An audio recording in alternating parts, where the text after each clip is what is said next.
Hello. Hopefully, by now, you know about your verbal business card. Your research helps who, solve what problems, offering what benefits, and you realise that the benefits are the things you must focus on. And one of the things we said earlier was that you should never, ever, ever disclose how you deliver the benefits, because that is your intellectual property. That is the research that's been conducted that gives you this real opportunity to solve these problems. And this is the area that we will say never, ever, ever talk about how. Because this is, if you start talking about how, this is where you can get into some really, really difficult conversations. Because universities, what are universities? Universities are just places where people go and think. They come up with new ideas, new ways of doing things, create new knowledge. And it's that knowledge that creates the value for the institution. So universities are very, very careful and very precious about new knowledge. It's what appears on their balance sheets to give them the capacity to do what they do. So your ideas, your research, your thoughts, your original new ideas are the areas that the university is particularly keen on protecting. Which is why there's the tech transfer offices, there's the intellectual property experts who are there to help you as academics. Because they want to help you understand what it is that you've created and how it can be valued and how it can be protected most appropriately. So intellectual property is something universities care passionately about. And it's something that in your going out and talking to people about your research, you should never, ever talk about, because it's a minefield. So what I'm going to do is I'm going to spend a little bit of time talking about some of the key elements of intellectual property so you know what not to talk about, so that you don't make mistakes when talking to people. Because really you shouldn't have to. Because all people want to know about is what will your research do for them? How will it make their lives better? And so this session is literally what the main features of intellectual property are. There will be other talks, I'm sure, where they'll go into much more detail. But this is just why should you never, ever, ever talk about how. So let's see what we can do. Your research, the ideas that come, will create value. Value for you, value for your research group, value for your department, value for the university. They will be very keen to know what you've created and how it is best protected, because you're creating new stuff all the time, new ideas, new knowledge, and it's that that needs to be protected. So what is intellectual property? Well, it's the manifestation of ideas. Ideas in themselves can't be protected. Ideas, we all have them. Some good, some bad, most of mine are stupid. But ideas, but it's the manifestation of those ideas. It's the creativity that's emerged from these ideas. And it's the tangible form that is the intellectual property. And one of the things that I'm sure talk to any tech transfer or intellectual property officer, they will encourage you to think broadly. How broad is the knowledge, the new knowledge that's been created? Because whilst many of us will tend to focus on patents as protecting inventions, there are all sorts of other ways of recognizing the novelty. And the good patent lawyers will do their best to spread the patent or the intellectual property umbrella as far and wide as possible to give you the most protection possible, because they don't want, once it's published, some clever other patent lawyer looking and saying, oh, well, if we just tweak that a bit, we understand how they do it, we can just create something similar. And that's what keeps patent lawyers entertained for years, protecting, defending, attacking patents. So let's have a look at the main forms of intellectual property. There's 4 main areas. If any of you are taking notes as you listen to these talks, the scribbles, the writing, the diagrams, the annotation that you'll be making, those are yours. You've created them. That's your original copyright. It comes automatically. You don't have to claim it. Once you've written it, it's there. And this copyright can be used to protect a number of things. Literary works, of course, books, publications, dramatic plays, music, because there's a score, artistic works, artwork, as well as software, because you're coding. Now also, you'll probably find that once you've created some code, you can actually patent that as well, what it does, the novelty of the code. But just the code itself can be protected by copyright. Films, the visual mediums, sound recordings and broadcast. This is copyright. I don't know how many of you are published authors. Probably most of you have had your research published. So you have created new forms of copyright material, intellectual property. When you got it published, you might find that in order to get it published, you had to sign over the copyright to the publishing house, the journal. You probably may even have had to pay for the pleasure of getting your material published. So whilst you created the copyright, whilst you created those materials, whilst you created that intellectual property, in order for you to benefit from it, to get a publication record, to get something that will demonstrate the impact of your research in your annual appraisal, you had to sign away or maybe even pay for somebody to take that copyright and allow you to use it and refer to it. But the journals will get their revenue from your intellectual property because they will charge others to see and read and learn from you. So copyright, whilst you created it, you quite often have to sell it in order for it to get to the wider audience. Next one, patents. This is what we tend to think of when we think about intellectual property. Your research has come up with something new. You've invented something new, a product or a process, new to the world.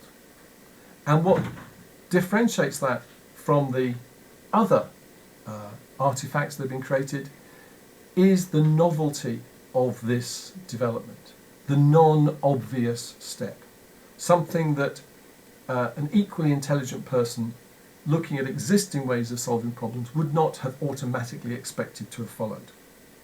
So it's the non-obvious nature that your patent is protecting. And this has to be a physical, tangible, actual artifact. So patents are important because they disclose to the world the novelty. And you and your patent team have to decide where in the world you're going to protect this original, innovative idea, so that you, with that protection, can then go out and take credit for this invention and hopefully gain some benefit from it through licensing or actual exploitation of this new thing. And the reason why you need the university there is you need the strength of the university behind you to protect your patent should somebody take liberties with it and copy. And so to protect that, you have the university behind you who will be there to defend your ownership of that patent. If you were to take out a patent by yourself, how deep are your pockets to defend you against somebody copying? Because you've told them in the patent, you tell people this is how you do it, this is what it is. So if somebody copies, how deep are your pockets to protect you? And that's why working through the university is the best way of doing this. If you have some invention that has novelty that can be patented. So you've made up something, you've created something. How else are you going to protect it? Well, if you have an artifact that can be sold, can be made and sold, then You want to differentiate your solution from the rest on the marketplace, so you'll probably want to have some design that differentiates yours from the others, and some logos and those sorts of artifacts that go with it, and so you'll come up with trademarks that distinguish your service or your product from others. And this is something you'd register and pay for and have registered designs and registered trademarks. Then the design element, this is the visual appearance of the artifact. And this, for you'll think of Coca-Cola bottles or various other iconic bits of design. And those designs will be protected, again, by registering them. And you can go through all the registered designs to make sure that yours is unique from others. And this gives you monopoly as well as rights to share and use this, to differentiate your design from others. So those are the four main ones. What's not covered is what you don't disclose. And you don't have to disclose everything. It's up to you. Who knows what goes into Colonel Sanders' God knows how many herbs and spices?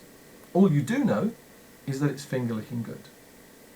He hasn't told you how to make those herbs and spices come together. That's a trade secret. Coca-Cola, whilst you know what the chemical constituents are, you don't know what goes in to make Coca-Cola. And they protect that so passionately.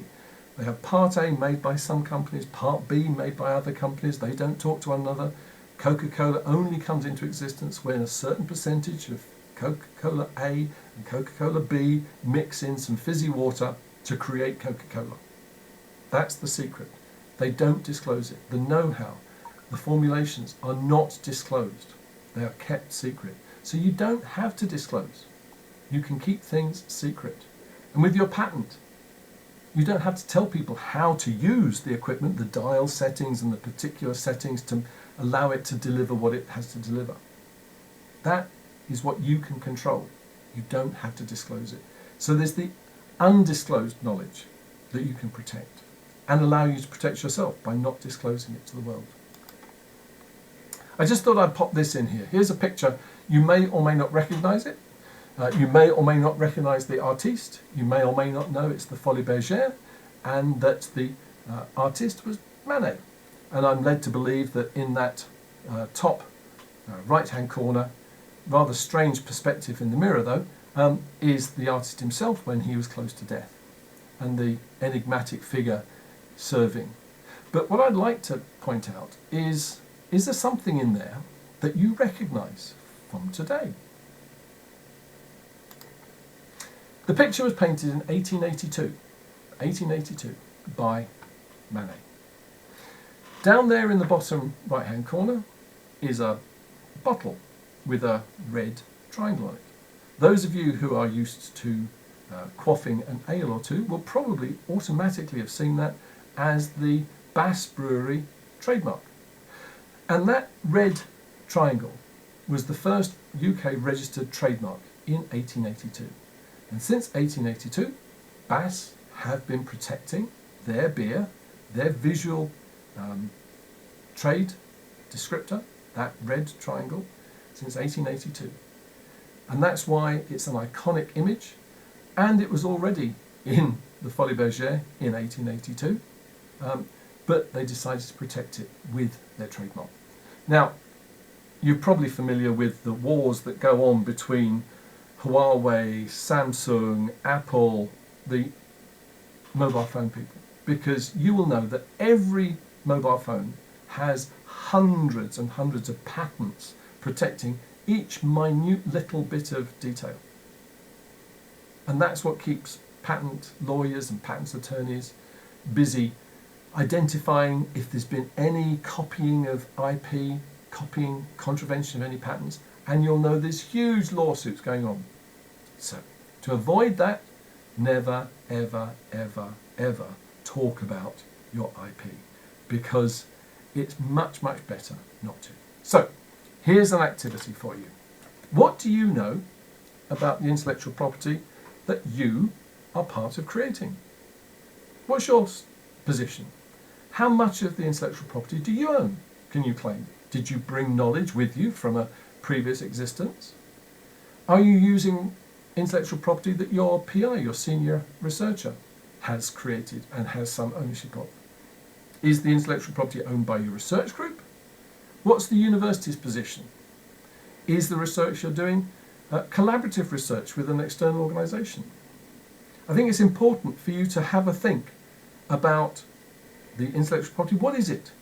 If you can't answer that, I think you need to go back to your research group, talk to your PI, talk to your fellow researchers, and find out what the situation is.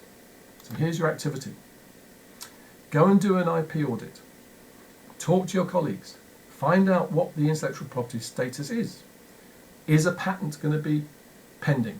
Is it going to be published? What's the status of it? What can you talk about? What can't you talk about? You need to know how far you can go. And at the end of the day, never, ever, ever talk about it. Okay? So there you go.